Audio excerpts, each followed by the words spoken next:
In this last video, we're going to talk about reviewing orders in WooCommerce, and we're also going to go over a couple different screens in the reporting system so you can get an idea of how much information WooCommerce is going to generate for us. So the first thing that we want to do is hover over WooCommerce and click on Orders. So I've gone through and created a dummy order using a bank transfer and purchasing one of the products in my store. And as you can see, as I look at orders, it's going to tell me the order number. It's going to give me some information about who purchased it, their email address, where we're going to be shipping it to, what day it was purchased, and the transaction information, and even my payment method. So I can either view this order or I can edit it just by clicking on the edit button under the title. And this is going to give me all the information. It's going to give me my user's billing and shipping details, the order date and the order status, and what I purchased, etc.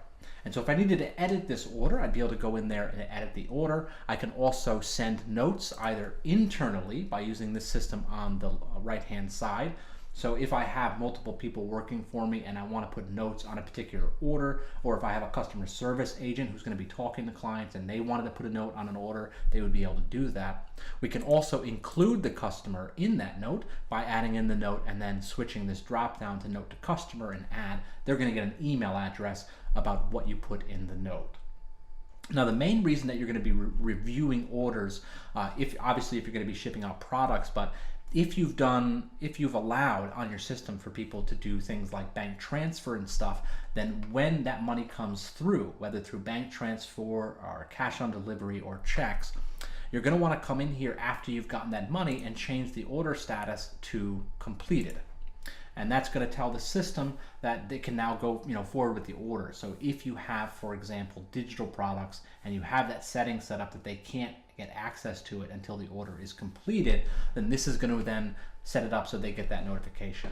However, if the orders are in the system and you're not necessarily doing digital, so it's really just your responsibility to review when the payments came in and then send out the products, you're not necessarily going to have to come in here and complete every order, but you will want to do it on a regular basis to make sure that your reports are up to date.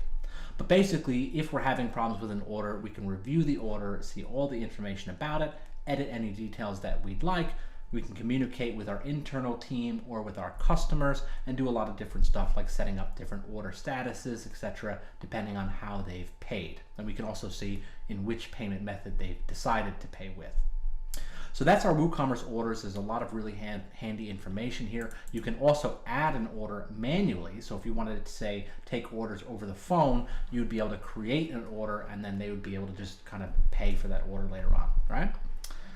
So now the next thing I want to talk about is reports, and this is all of our reports for our e-store. And you can see that just from my test order, I have some information in there. It's going to tell me my gross sales, my average sales, net sales in this period. It's going to show me some graphs. I can separate this I can filter this information through custom dates, or I can look at this month or this week. And I can also look at sales by product. I can look at sales by category. I can look at which coupons have been used by my coupons by date. Then I can look at reports about my customers themselves. So how many people signed up, how many people were guest checkouts. I can look at my stock information to see what I'm running low on. And I can look at my tax reports, which is going to let me know how much tax I've collected and from who, and taxes by date and all that other great information. So there's not a ton here because this is a staging site, but it's important that if you're having a full e-commerce store and you start to get orders, we can really use those reports to see what products are being purchased the most and how many have been purchased and what our customer trends are and what promotions were successful and other information like that. So make sure that you take advantage of all this great reporting that is within WooCommerce, and make sure you know how to review and create orders if you need to. That's the end of our series from WooCommerce. I hope you have a general understanding and you're ready to get set up with your own e-store. If you do have any additional questions or comments, or you need any help with any of this information, please do feel free to post in the LattePress forums, and myself or somebody else will try to answer your questions as soon as possible.